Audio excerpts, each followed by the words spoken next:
본문을 올바로 해석하시려면은 그리스 로마 신화를 바로 이해하셔야 됩니다.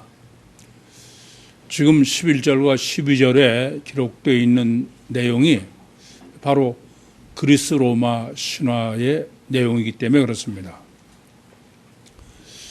그리스 로마 신화는 신이 지금 11절에 기록한 것처럼 신들이 사람의 형상으로 이 땅에 왔다는 거예요. 그게 그 그리스 로마 신화입니다. 그런데 이 땅에 신들이 인간의 형상으로 온 것이 어떤 존재로 왔냐 하면은 우리가 아는 것은 단일체. 그러니까 완전한 신이면서 완전한 인간.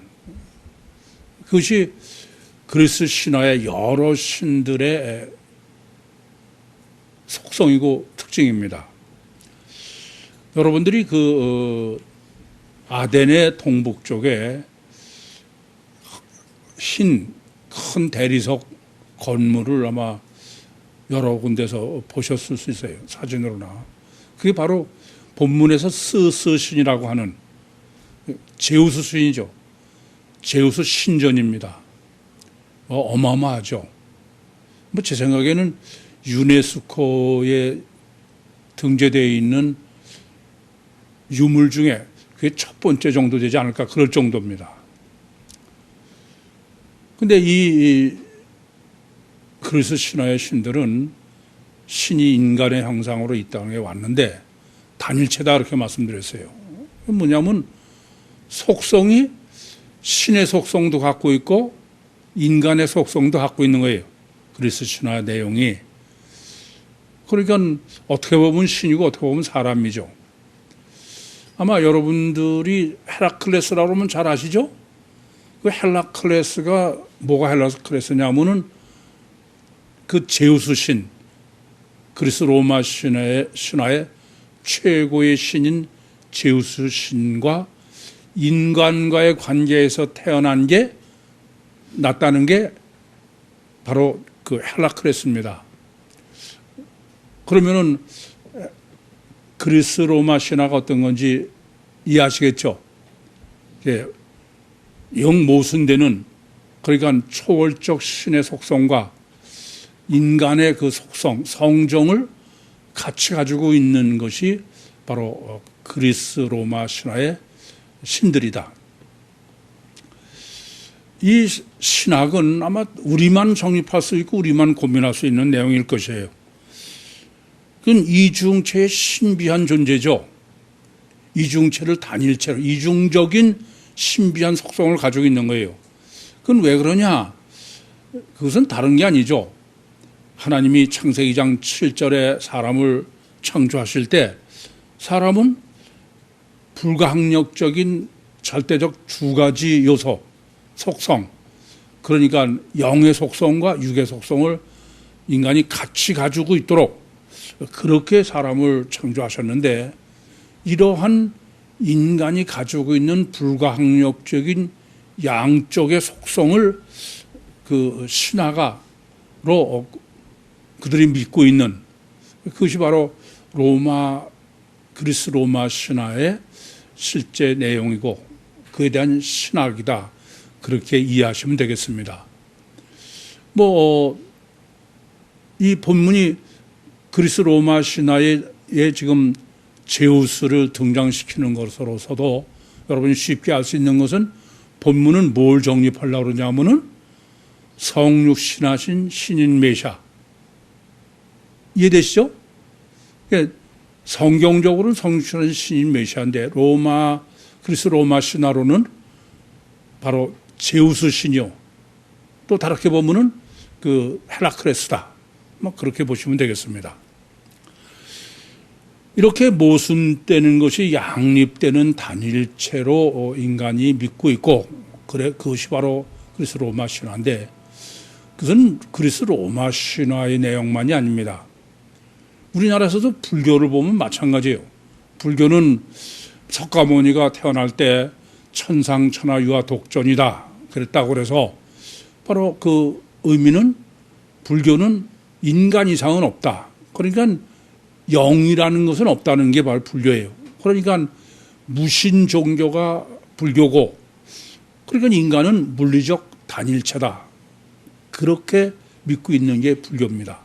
그런데 여러분 불당에 가보시면은 그리스 로마 신화에 제우스나 여러 가지 신같이 그림도 그려놓고 뭐 만들어놓고 그러지 않았습니까? 그리고 거기다가 뭐 경배하는 거예요.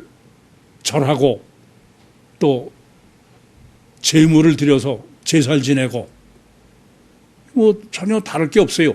왜 그러냐면은 인간은 어쩔 수 없는 영적 속성과 육적 속성을 가지고 있는 그 본성을 억제할 수 없는 것을 표현하고 있는 것이다. 그건 없다고 맨날 그래봐야 소용없다 이겁니다. 이게 불교의 증거죠. 기독교도 마찬가지예요. 기독교는 뭐 우리를 제외하면은 여전히 성육신하신 신인 메시아의 예수는 단일체로 믿는 게 기독교예요.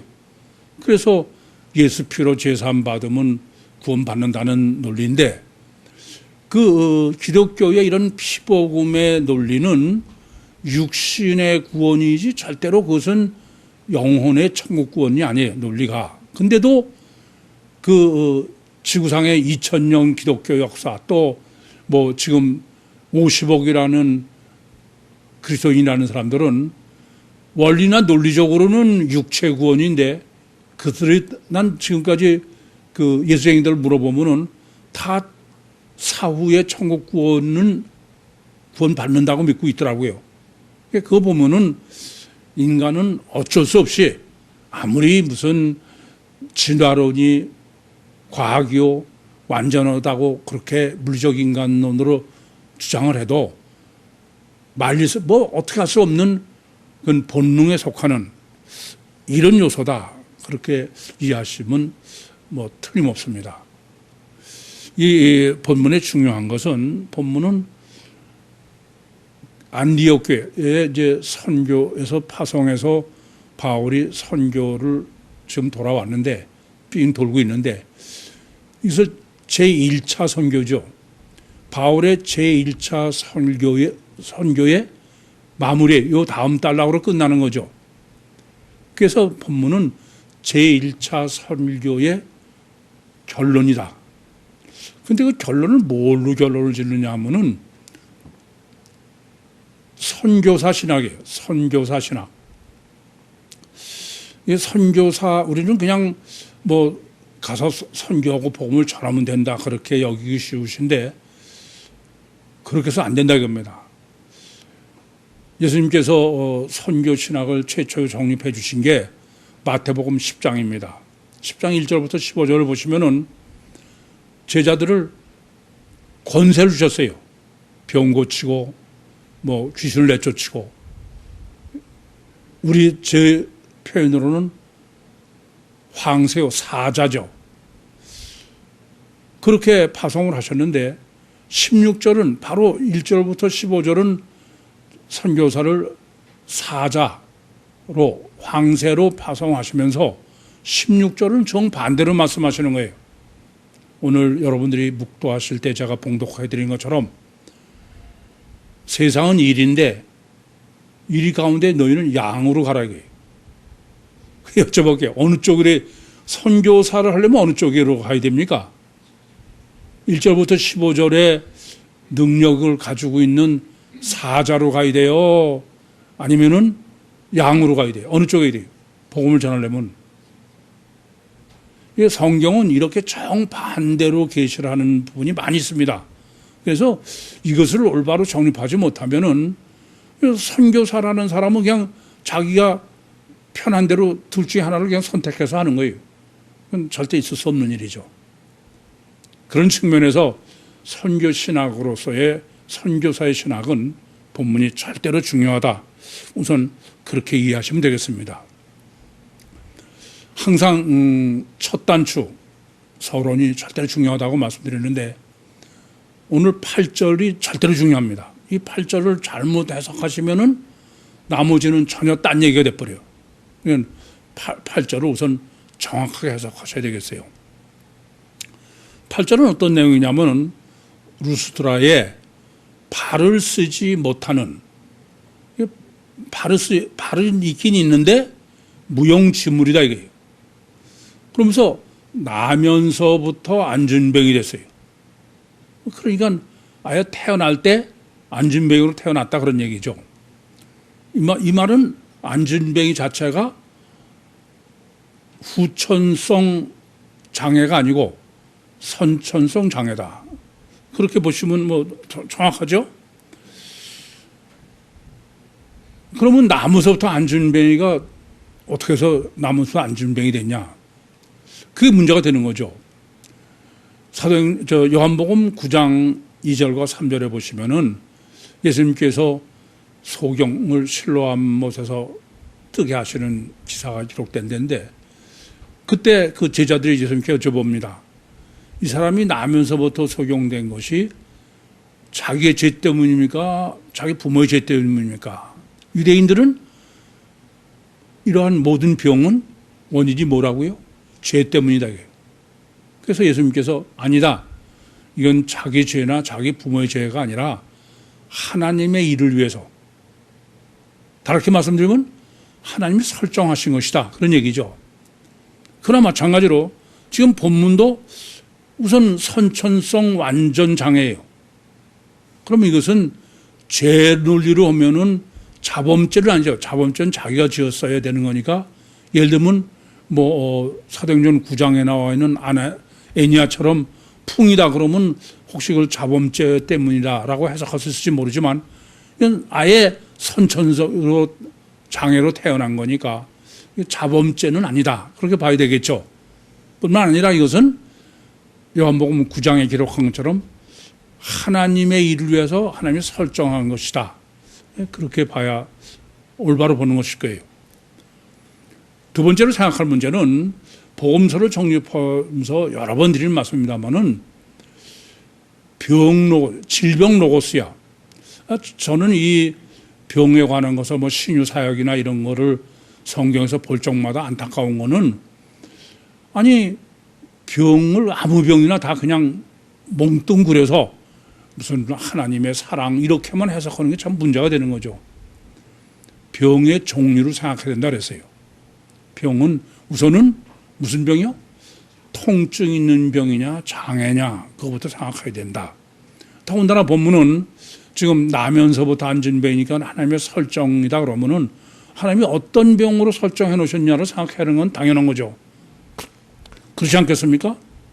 그래서 여러분이 성경을 보면서도 문둥병인지 귀신 들린 건지 귀머거리인지 소경인지 이런 거 전부 따로 다 생각을 해야 돼. 그런 거지 그냥 병 들었으니까 안 됐고 그런 얘기는 안 되는 거죠. 그런데 이제 지금 본문은 하나님은 그럼 왜 이 사람을 안진뱅이로 선천적으로 그렇게 안진뱅이로 태어나도록 설정하셨느냐, 그 점을 고민해야 되겠죠. 본문에서 발을 쓰지 못하는 사람이다 이렇게 번역된 이 발이 없다는 얘기가 아니에요. 발이 있긴 있는데 발이 무용지물이다 그런 얘기죠. 발이 있지만 전혀 발을 쓰지 못한다니까. 근데 이게 쓰지 못한다고 번역된 헬라어 원문이 아두나미스입니다. 무슨 말씀이냐면은 발을 왜 못 쓰냐면 발에 능력이 없다는 거예요. 직역을 하면은. 근데 그 능력이 그냥 능력이 없다는 게 아니라 아예요. 아가 붙은 건 뭐예요? 부정은 부정인데 보기에는 능력이 있는 거로 보이는데 능력이 없다 그런 말입니다. 그것은 마태복음 7장의 아노모스에서 모래에 지은 집과 반석에 지은 집으로, 모래에 지은 겉에 보기에는 똑같은데 모래에 지은 집은 전혀 행한 게 아니다 그렇게 말씀하지 않습니까? 그러니까 아두나미스라는 것은 발은 있는데 발이 전혀 무용지물인 것은 발에 능력이 없다. 이렇게 아두나미스 능력에다가 아가 붙은 걸 보면은 본문은 나면서도 안진뱅이 된 이 사람의 죄는 자범죄가 아니고 원죄다 그런 얘기죠. 원죄를 가시로 설정해 놓은 거다 그런 말씀입니다. 하나님께서 동산 각종 나무의 실과는 임의로 먹되 선악을 알게 하는 나무의 실과는 먹지 마라. 먹으면 틀림없이 죽는다 그랬는데 하와가 먹었어요. 근데도 창세기 3장 6절에 보면은 죽는데 안 죽고 살아있어. 그래서 하와가 야, 안 죽어. 그러니까는 자기 남편도 먹었잖아요. 그게 원죄예요. 근데 그 원죄가 안 죽은 겁니까? 살아있는 것처럼 보이지만 영이 죽은 거죠. 그러니까 육은 살았지만 영이 죽은 것이 원죄다. 그것을 지난번에는 애굽의 종이다 그랬어요. 영이 죽은 게 어떤 게 죽은 거냐? 영이 자유가 없는 것이다. 그래서 애굽의 이스라엘은 살아있지만은 종이니까 자유가 없으니까 영이 죽은 거다. 원죄의 실제를 계시한 거다. 그렇게 정리해 드렸습니다. 따라서 지금 우선 8절을 정확하게 여러분이 해석은 어떻게 해야 되냐면은 지금 나면서부터 안전뱅이로 설정해 놓으신 것은 원죄의 실제를 지금 계시한 것이다. 이해되시죠? 그게 8절이에요. 이게 8절을 이렇게 정확하게 해석 못 하시면 그 다음은 이제 해석이 전혀 틀려지는 거죠. 그래서 9절과 10절은 이 안진뱅이를 지금 일으키는 거예요. 신유사역이죠. 그런데 이 신유사역도 마찬가지예요. 어떻게 일으켰느냐 이게 굉장히 중요한데 뭐 이 주석가들은 그냥 뭐 하나님은 사랑이 많으셔서 그래서 뭐 다 병자를 고쳐줬다라고만 하는 거예요. 포괄적으로 박애주의로. 여러 번 드린 말씀대로 베데스다 요한복음 5장의 베데스다 사건에서 아실 수 있는 것처럼 하나님은 절대로 박애주의가 아니다. 잘못된 건데. 그래서 신유 로고스 고치시는 로고스가 질병 로고스에 못지않게 절대로 중요하다. 그런데 지금 9절에 보시면은 바울이 보니까 우선 이 사람은 바울의 말을 들었다 그랬어요. 저는 우선 이 소리가 아주 너무 놀래. 왜 놀래느냐 하면은 바울이 말이라는 것은 어떤 거예요? 바울은 천국 복음이지 세상 복음을 전한 게 아니에요. 그건 앞에서 우리가 다 정립해서 아시죠? 영혼 구원이지 천국 구원이 아닙니다. 그러면 이 사람은 나면서부터 안전뱅이야. 그러면 이 사람은 늘 관심은 어떻게 하면 걸을 수 있을까? 육에만 관심이 있어야 되는 사람이야. 이 사람은 이런 천국 복음이요 또 영혼 구원의 복음은 그건 아예 들을 수 없는 사람이에요. 근데 그걸 들었다는 거예요. 여러분 아무렇지 않게 읽으실지 모르지만 저는 이 사람을 보면 아주 깜짝 놀래. 왜 깜짝 놀랐느냐? 여러분 지금 앉으셔서 전부 제 설교를 들으셔. 그렇죠? 안 들으세요. 전혀 아니에요.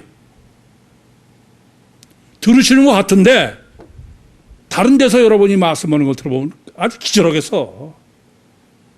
제가 말씀 전하는 거하고는 전혀 다른 방향으로 그게 들으신 거예요? 아니더라고요. 전 아주 정말 가슴이 묘지는 것 같아요. 이거 어떻게 해야 되나 도대체. 그래서 저는 야, 참 이 사람 대단하다. 귀 있는 사람이에요. 오직 하면 예수님께서 귀 있는 자는 들을지어다. 들을 것 같은데 안 듣는 사람이 그거 어떻게 될지 모르겠어. 하루 이틀도 아니고 몇십 년을 했는데도 몇십 년을 똑같은 얘기를 했는데도 전혀 다른 얘기를 해. 아찔하더라고요. 그 이제 이 바울의 말을 듣고 바울이 지금 주목해서 봤다 이게요. 아테니저로. 그랬더니 구원받을 만한 믿음이 있더라는 거예요. 근데 믿음, 그냥 구원받을 만큼 믿더라가 아니에요. 믿음이 있다. 소유격입니다. 소유야. 에코, have. 믿음을, 물질을 갖고 있듯이 갖고 있다는 얘기예요. 마태복음 17장 20절에 보시면 너희 믿음이 겨자씨 하나만 하면 산을 옮긴다고 해요. 믿음이 어떤 거라고요? 영이 실체로 믿어지면,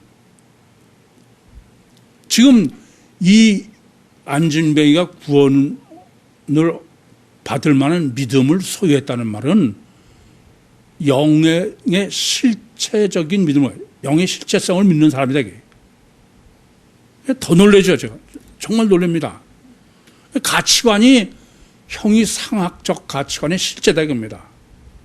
형이 학적 가치관이 아니야. 복음서에 보시면은 마태복음 8장에 백부장이 로마 사람이죠.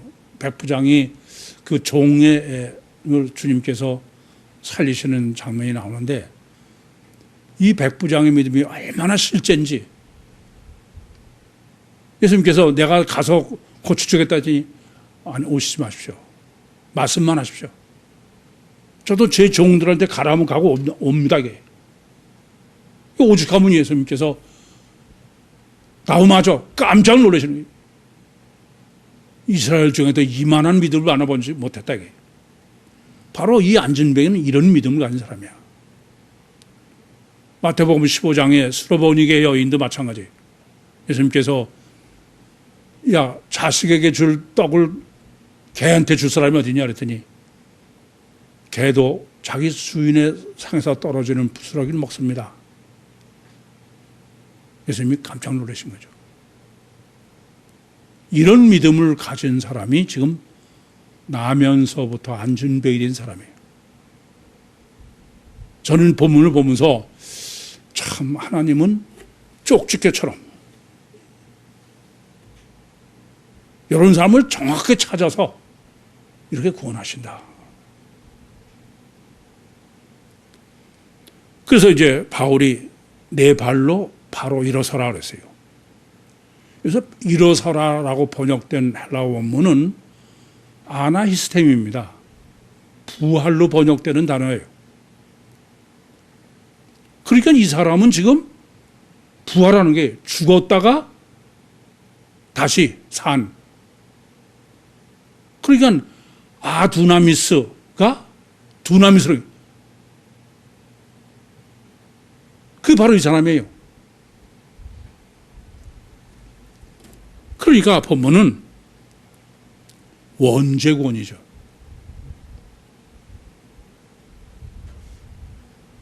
질병 자체가 원죄로 설정해 놓으시고 원죄구원의 신학이 어떤 거냐 이게.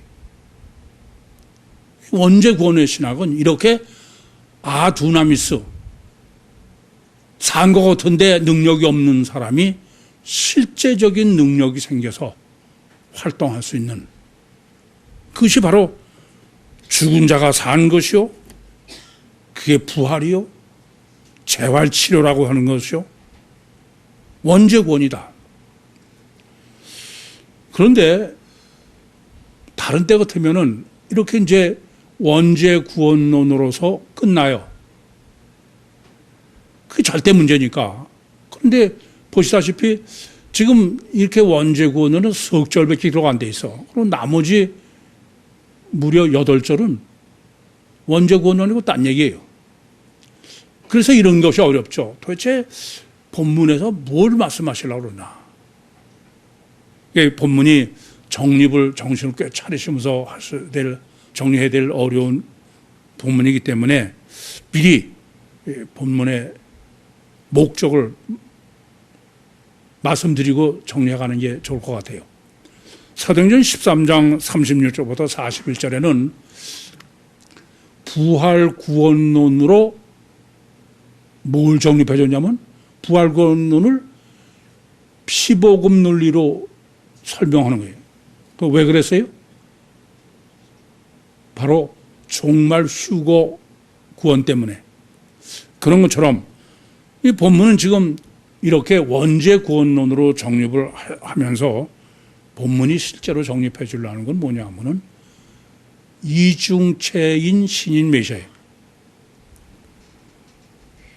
요한복음 17장 3절에 영생은 곧 유일하신 참 하나님과 그의 보내신 자 예수 그리스도를 아는 것이다. 그 점을 정립해 주는 게 본문이다. 그래서 아까 여러분들에게 제가 서론으로 그리스 로마 신화에는 바로 제우스 신이라든지 그리스 로마의 신화에 등장하는 모든 신은 신이 인간으로 온 거예요. 11절의 기록처럼 신들이 사람의 형상으로 우리 가운데 왔다. 여러 가지 신입니다. 그러니까 인간의 성정에 따라서 틀리에 뭐 어떤 건 사랑의 신, 어떤 건 질투의 신, 뭐 이런 식이죠. 이렇게 로마 그리스 신화로 정립하는 성육신하신 신인 메시아의 정체성이에요. 우선 이렇게 본문의 목적을 생각하시고 그리고 본문을 이제 하나씩 더 정립하도록 하겠습니다. 우선 11절인가요?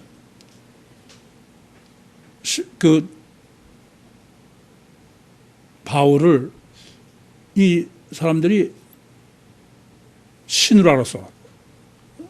그러니까 바울 자신이 바로 신이 인간으로 온 11절에 그렇죠? 왜 그랬을까요?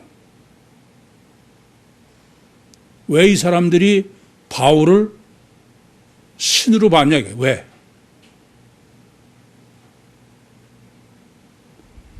이런 생각도 안 하고선 성경 해석하고 본다는 건 그건 아니에요.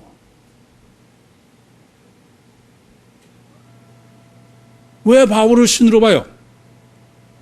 여러분들, 뭐 병자 고치는 게 수룩한데 베드로가 안진뱅이 사도행전 3장 6절에 안진뱅이 고쳤다든지 애니아를 일으켰다고 해서 베드로를 신으로 봅니까? 이전부터 명확해야 돼. 그것을 여러분이 놓칠까 봐 큰 소리로 했다는 거예요. 뭐냐? 큰 소리로 내 발로 바로 일어서라. 큰 소리로 예수 이름으로 명하노니가 아니다 말해 그 말씀입니다. 아시겠어요? 바울이 지금 기고만장한 거야. 압달락에서 하나님께서 바울의 손으로 표적과 기사를 많이 행하셨어요. 그랬더니 이제 바울이 제가 능력의 종이 된 거야. 그러니까 보세요. 육체가 우선이고 가시결로가 절대인 이방인이 봐봐. 바울이 네 발로 바로 일어서라 그랬더니 남에서 안주병이가 일어서. 신으로 볼 수밖에 없죠. 여러분이 이것을 바울이 예수 이름이라는 말을 안 하는 것이 전혀 이상하지 않게 보이면은 여러분 전혀 그건 심각한 얘기야. 민수기에 보시면은 모세와 아론이 무리바에서 무리바 바위를 쪼개가지고 물을 쏟아내는 장면이 있는데 그때 모세와 아론이 하나님의 영광을 드러내지 않았기 때문에 가나안은 못 들어갑니다. 왜요? 뭐라고 그래요? 야, 이 패역한 족속들아, 우리가 너희에게 물을 내랴. 지가. 이게 하나님이 넌 안 돼. 아니 또 육이 그렇게 자아가 강해서 넌 가나안에 못 들어간다 겁니다. 이 점을 절대로 간과하시면 안 됩니다. 그러니까 바울은 지금 지가 능력자가 된 거야. 그런 의미예요. 그래서 고린도후서 12장 7절에도 하나님께서 바울의 옆구리에 가시를 두셨어요. 이게 3번씩이나 그걸 좀 치워달라고 간절히 기도했는데 하나님께서 아서라, 너는 가시 빼주면 못 쓰려면 네가 약한 데서 네가 강해진다. 네 능력이 아니다 그런 말입니다. 네가 능력의 종이 아니다 그런 말이에요. 바울 능력입니까?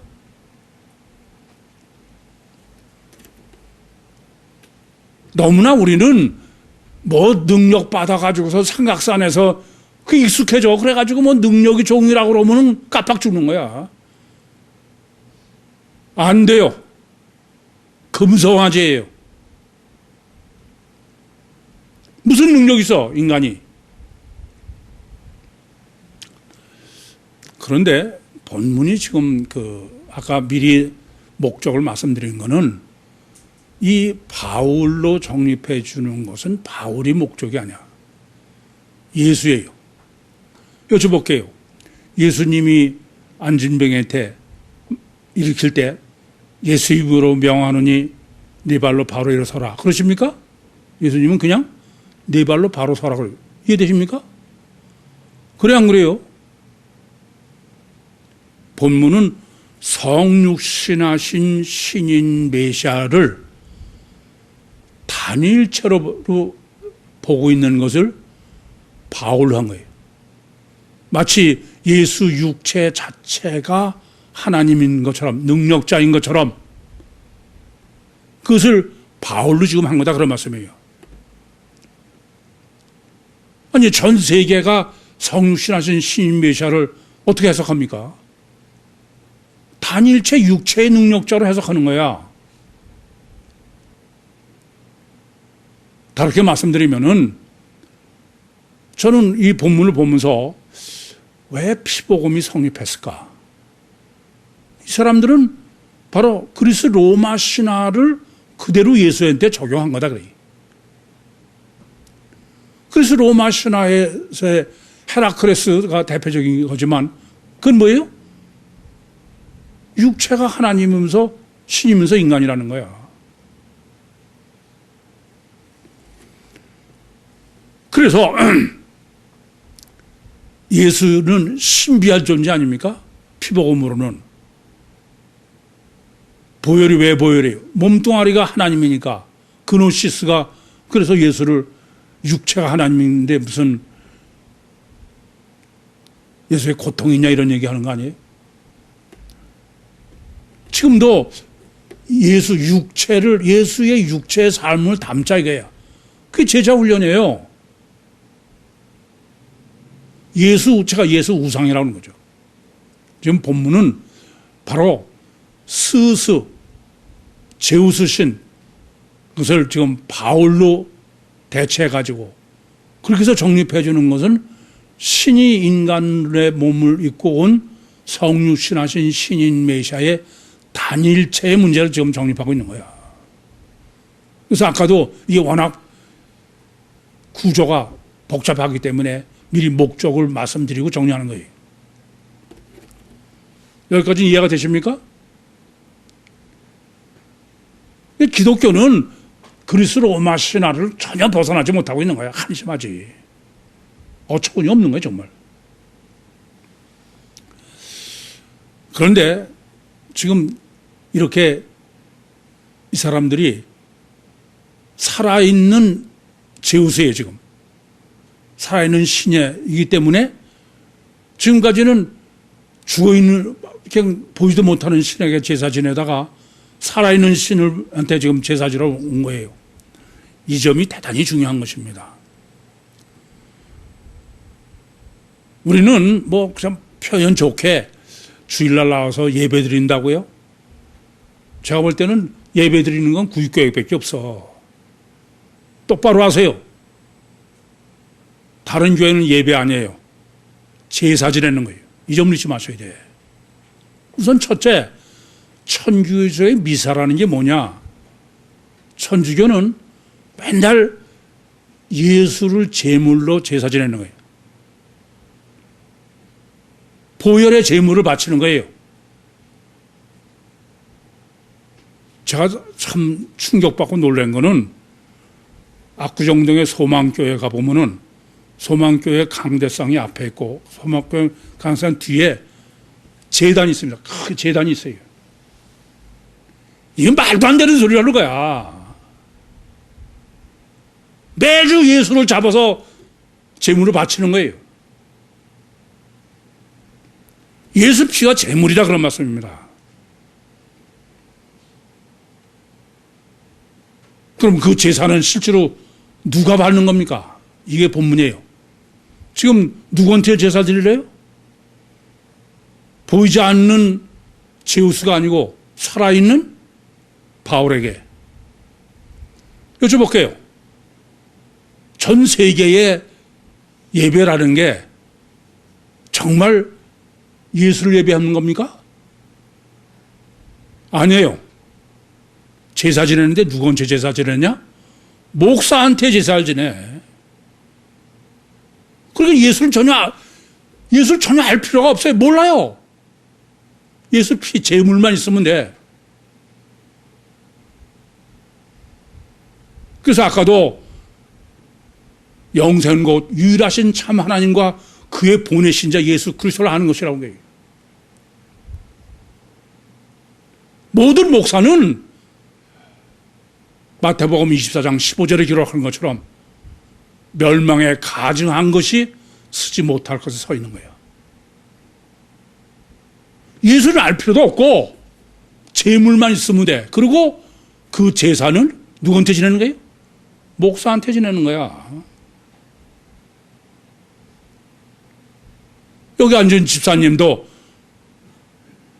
명성교회 다니시는 친정 어머니가 김사만 목사라고 그랬더니 하나님한테 이름 불었다고 펄펄 뛰고 난리가 난 거예요.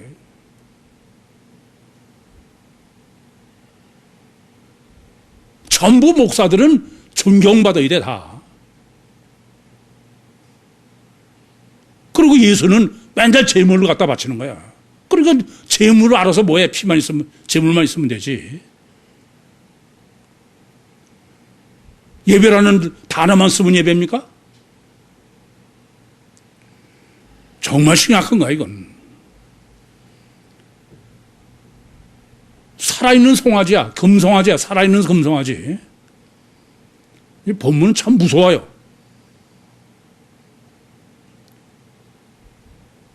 선교의 마지막 신학 정립으로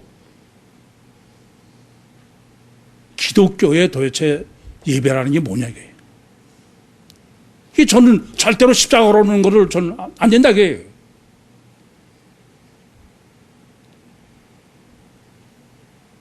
여러 번 저는 세미나 하면서도 예수를 알아야 된다고 펄펄 뛰는 거예요 그냥. 그렇죠. 제물이면 뭐 피만 있으면 되지 예수는 알아서 뭐해.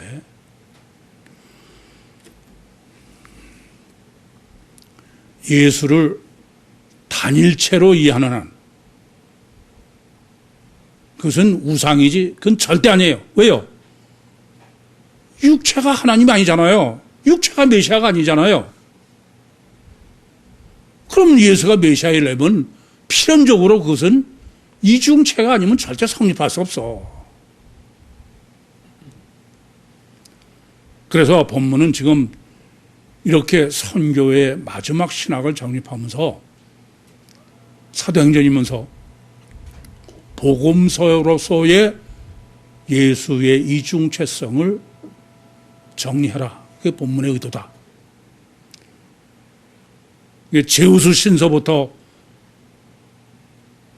바울 신서부터 예수 신서부터 우상서부터 본문이 예수 제사 지내면 안 된다. 복음서의 본문은 예수는 이중체는 너무나 명확합니다. 그런데도 제가 예수가 이중체라고 하면은 완전히 저를 미친 사람 버릇해. 첫째, 예수님이 잉태가 증거하는 거예요. 아니, 여러분, 예수는 잉태 과정은 마태복음과 누가복음밖에 없어. 근데 그건 둘 다 똑같이 처녀 잉태를 기록하면서 메시아 족보는 요셉의 족보예요. 그게 어떻게 단일체예요? 구약서부터 계시한 성육신하신 신인 메시아를 어떻게 단일체로 볼 수 있냐고요? 이 도대체 이해가 안 돼, 나는.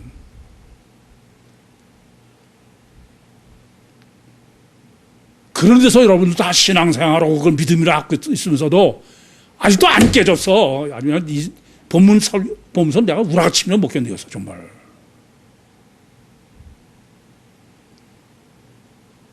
정말 고개를 못 드는 거야 마땅한 거예요.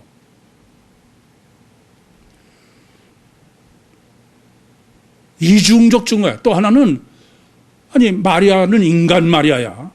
거기에 신인 하나님이 뱃속에 계셔. 그럼 이중체적이 어떻게 단일체야? 오죽하면 마리아 자체를 또 하나님으로 바꿔놔가지고서 그런 거를 전혀 뭐 도대체 극단적으로 이분들이 도대체 사람이가 그런 생각이 들 정도예요. 그리고 잉태했다가 출생해서 성장해서 그리고 십자가에 죽으셔서 아니 하나님이 뭐 성장하고 그런 게 어떻게 가능해요? 그게 신입니까? 신이 죽는 게 그게 신이에요? 미쳤어. 내복음서가 주님의 십자가의 사건도 한결같이 영이 육에서 빠져나갔다는 거지 어디 죽었다고 써 있어요.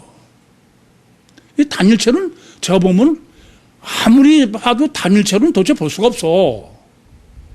그러니까 뭐 말은 성경이고 아예 성경 몇 번 읽었냐지 성경 보면 안 되는 거지. 그런 거 영이 말이 안 되지 않냐고 질문하면은 무슨 평신도가 그렇게 알면 안 된다 이런 마귀 중에서 아주 산 마귀지. 공생의 사역도 그래요. 공생의 사역에 예수님께서 마태복음 12장 28절이 대표적인 예입니다마는 내가 하나님의 성령을 힘입어 귀신을 쫓아낸다. 전혀 단일체로 해석할 수가 없어요. 내가 예수님이 내 육체가 난 육체가 능력이기 때문에 내가 쫓아낸다고 그러시잖아. 또 병을 고치거나 표적을 행하시고 나서는 제자들에게 절대 가서 말하면 안 된다. 내가 죽은 자 가운데서 부활하기 전에는 입 열지 마라. 특별히 마태복음 26장 31절부터 33절에 아예 육체 하셔야 되는 거는 다 지워버리게 백지로. 스칸달리죠. 요한복음 7장 18절에 보시면은 스스로 말하는 자는 자기 영광을 구한다고 해요. 아니 단일체로 내가 말했으면 내가 그 말에 대한 영광을 받아야죠.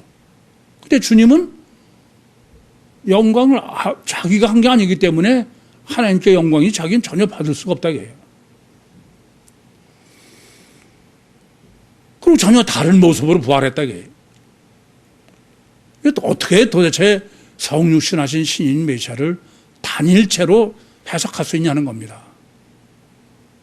이게 참 불가사의인 게 전혀 불가능한 게 완전히 그게 전 세계를 지배하고 있는 거예요. 특별히 십자가가 증거하는 거예요. 예수님은 처녀 잉태했기 때문에 흠이 없다는 거야. 육체가 하나님이다 그런 얘기죠. 그 말이 맞습니까? 주님께서 십자가에서 죽으신 것은 육체 우선은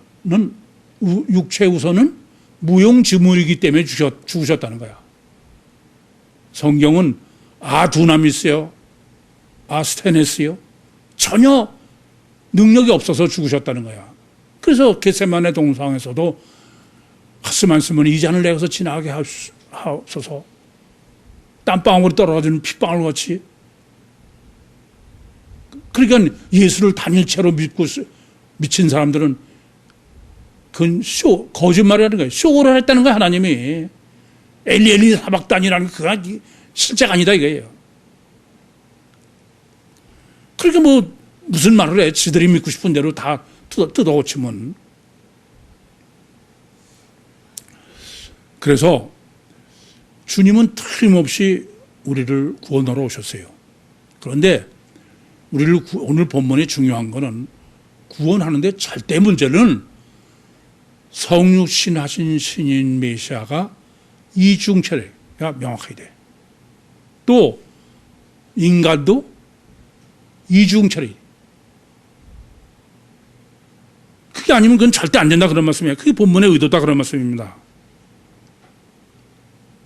그런데 왜 이렇게 성육신하신 신인 메시아도 성경 계시로는 틀림없이 이중체고 또 사람도 창세기에 틀림없이 이중체인데 왜 이런 단일체가 지배하는 마치 그리스 로마 신화가 성경인 것처럼 이 꼴이 됐냐 이게. 근본은 뭐냐면은 분별력의 문제다 이겁니다. 본문의 결론이에요. 늘 말씀드리지만은 분별력이 절대입니다. 다시 한번 이 점을 생각해봐. 하나님께서 창세기 2장 7절에 여호와 하나님이 진흙으로 사람을 지으시고 생명을 흑하에 불어넣으시니 산 사람이 됐다. 다르게 말씀드리면 육체 우선 속에 하나님의 영이 들어있는 이중체로 인간을 설계하시고 창조하셨다 그런 얘기입니다. 그런데 그게 9절이에요. 7절이에요. 그런데 8절과 9절에 보시면은 에덴 동산을 상설하시고 아담을 그리 이끌어 오셨어요. 8절에. 9절에 그러면 뭐라고 써 있냐? 동산 가운데는 보기 아름답고 먹기에 좋은 나무가 나게 하셨으니 그 중에는 생명나무와 선악을 알게 하는 나무 있도다. 그건 사람에게서 가장은 유일하고 모든 것을 생명의 문제는 선악을 분별하는 거다. 이게. 그러니까 이중체로 해놨기 때문에 인간은 영과 육의 모순, 갈등, 생각, 분별력이 생길 수밖에 없게 해놓으셨다. 분별이 전부다. 그래서 이제 또 중요한 거예요. 이게 9절입니다. 그러니까 7절에 창조하시고 8절 9절의 내용은 분별이 전부다는 얘기야. 그리고 10절부터 창세기 2장 10절부터 14절은 강이 에덴에서 발원해서 동산을 적시고 갈라져 네 강의 근원이 됐다 얘기입니다. 그게 뭘 정립해 준 거예요? 원인론이다. 원인론. 그게 10절부터 14절입니다. 그리고 15절부터 17절에 선악을 알게 하는 나무 실과를 먹지 말라. 먹으면 정령 죽는다. 이게. 분별력에. 이해되십니까? 그럼 분별은 뭐가 분별이에요? 원인에서의 분별이에요. 원인에서 분별하지 않는 건 그건 분별이 아니다 그런 말입니다. 절대의 문제가 분별인데 분별은 원인에서 분별하는 것이어야 된다. 그게 사느냐 죽느냐의 문제다 그런 얘기예요. 그런데 아담과 하나는 원죄를 범했어요. 우선 이 본문 자체가 분별력이 결론이기 때문에 하나님의 논리와 마귀의 논리를 재정립할 필요가 있어요. 하나님의 논리는 어떤 거냐? 방금 말씀드렸지만 하나님의 논리는 인간은 이중체요. 그리고 안의 영은 실체다. 그리고 그 분별은 원인론으로 분별해야 된다. 그게 창세기 2장 10절에 14절이에요. 그것이 바로 이성이요 과학이다 그런 말씀입니다. 원인에서 분별하지 않은 건 이성이 아니고 그건 과학이 아닙니다. 근데 마귀의 논리는 어떠냐? 창세기 3장 5절이죠. 마귀의 논리는 단일체랑 이중체가 아니고 그리고 영은 그건 관념이야. 실제가 아니야. 먹으면 뭐 죽어? 그런 일 없어. 그리고 오직 가셔 결과만이 절대적이야. 그것만이 기준이야. 그 신비의 신비. 그 창세기 5장 3장 5절에요. 먹고 네가 육체로 신비한 육체가 하나님이 된다는 게 신비죠.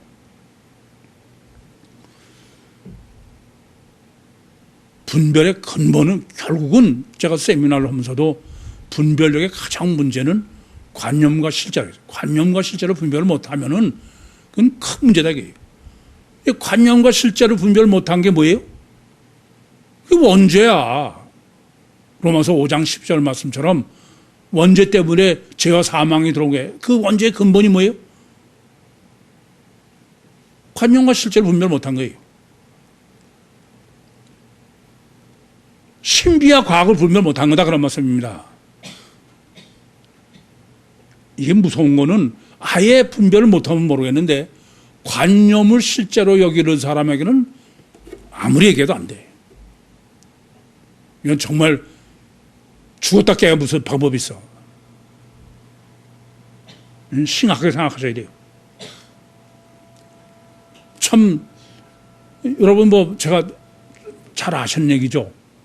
이성은 복잡한 데 있는 게 아니에요. 제가 무슨 과학자라든지 무슨 진화론자라든지 의사라든지 이런 사람하고 얘기해 보면 이 뭐 굉장히 어려운 용어를 쓰고 그리고 뭐 고차원으로 아는 거로 그냥 속으로 너 지적 사기꾼이다 그래. 정말 자기가 실제로 알면은 전혀 모르는 사람이 알아듣게 설명할 수 있어. 근데 자꾸 어려운 용어를 쓰면서 그래. 저는 아예 듣지도 않아. 이 사람 잘 모르는구나. 여러분 잘 아시죠? 우리 교회 학생들한테 야 진화론이 맞냐 창조론이 맞냐. 이 창조론이 맞다는 걸 전 설명하지 않았어요. 하나도. 이성적으로 생각하게 한 거야. 이성이 마비된 거예요. 그게 본문의 결론입니다. 이 본문의 결론이 참 놀라운 거요. 아까도 말씀드렸지만 관념과 실제의 문제가 창세기로서는 뭐의 문제예요? 원죄야. 그렇죠? 원죄는 관념과 실제를 분별 못해서 그런 거 아니에요. 방금 정립해드린 것처럼. 산상복음, 마태복음 5, 6, 7장은 복음서 중에 복음서라는 거예요. 근데 마태복음 5, 6, 7장의 결론이 뭐냐? 마태복음 7장 15절부터 27절이에요. 관념과 실제입니다. 모래에 지은 집은 어떤 거예요? 주님은 모래에 지은 집은 아노모스라는 거야. 그는 전혀 행하지 않았다 이겁니다. 반석에 지은 집은 결과는 똑같아요. 그래 안 그래요? 근데 그것을 말씀을 행했다는 겁니다. 이해됩니까? 지금 본문도 아까 아두나미스로 그게 아의 신학이야. 아두나미스로 이 안전뱅이가 능력이 있는 거 발은 있는데 능력이 없다. 아두나미스예요. 그런데 지금 본문에 이제 인과율의 원인의 법칙으로 얘기한 게 15절과 17절입니다. 15절에 천지 창조를 하신 내용을 기록하고 있어. 근데 그게 바로 어떤 거냐? 이성으로 생각하겠죠. 아까 공룡 시간에 애들 했듯이. 그러면 하나님은 틀림없이 계셔. 또 17절은 자전과 공전이에요. 계절을 주고 비를 주는 건. 이성이와 합리적으로는 당연한 겁니다. 그런데 그 왜 안 되느냐? 관념이다. 그걸 지금 본문에서는 하나님이 증거하시지 아니하신 것이 아니다. 그게 뭐냐면 마르투스예요. 아두나미스로 시작해서 마르투스. 관념과 실제, 하나님이 관념으로 하신 게 실제로 한 거다 이겁니다. 아시겠습니까? 율신 신앙이 뭔지 아세요? 이중체 신학이 뭔지 아세요? 구유복음이 뭔지 아세요? 똑바로 들으셔. 구유교회는 모래에 지은 집은 전혀 자랑하는 곳이 아니야. 그건 아무리 대단해도 그건 아무 한 게 아니에요. 도쿄올림픽에 모래에 지은 집을 보고 즐길 수는 있어. 그러나 구익교인이 모래 위에 지은 집을 자랑해서는 안 되는 거예요.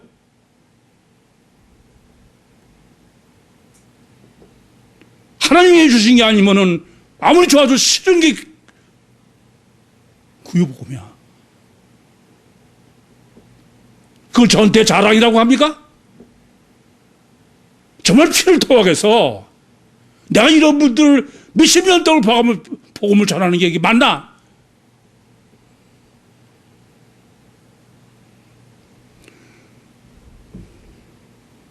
정말 제 마음에서 피눈물이 나더라고요. 이런 분을 데리고 내가 목회를 하더라고. 하루 이틀 전의 얘기입니까?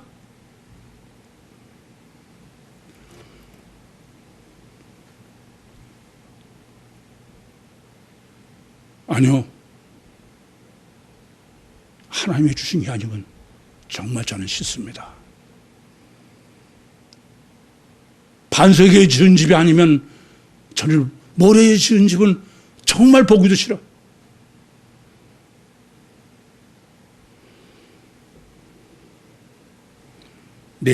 내 발로 바로 일어서라.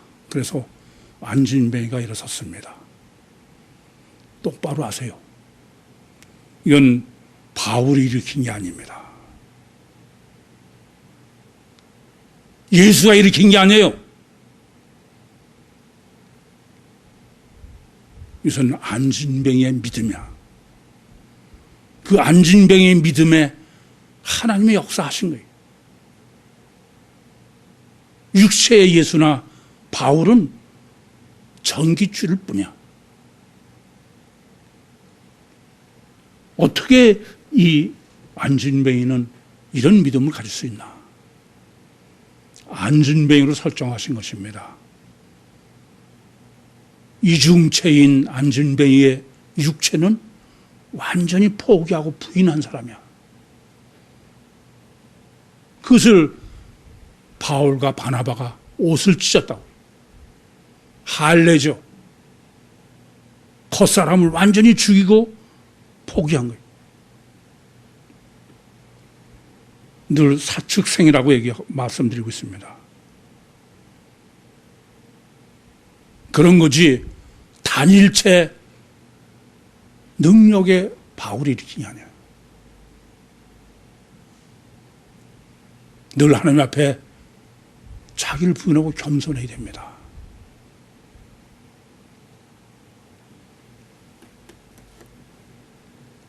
주님은 육체 우선 이중체로 오셔서 십자가에서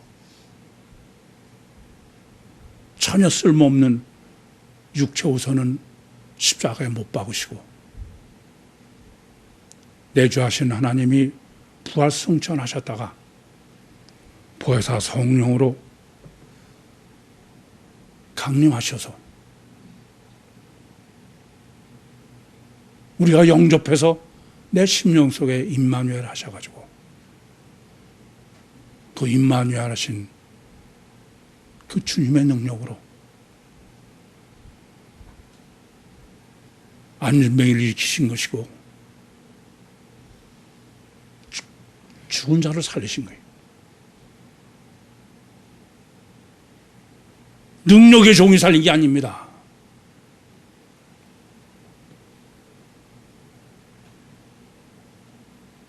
그러므로 보혜사 성령으로 거듭난 사람은 하나님의 능력으로 사는 것이요 반석 위에 집을 짓는 사람이에요. 제가 매주 축도할 적마다 믿음으로 육체를 부인한 심령 안에 보혜사 성령으로 내주에 계셔서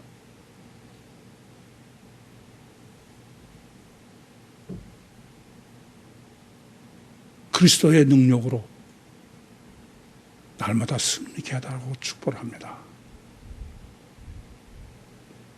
모래에 지은 집은 절대로 안 됩니다.